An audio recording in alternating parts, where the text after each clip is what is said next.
Dhe unë shpresoj që t'jetë një investim që qoftë për inat t'i motivoj më shumë burrat, sepse përgjithsisht janë më të rehatuar nga mirëpamja e procesit të menduarit se sa që janë gratë dhe vajzat. Kështu që ne na duhen sa më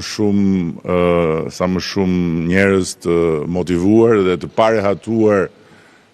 me veten, por në kërkim të vazhdueshëm të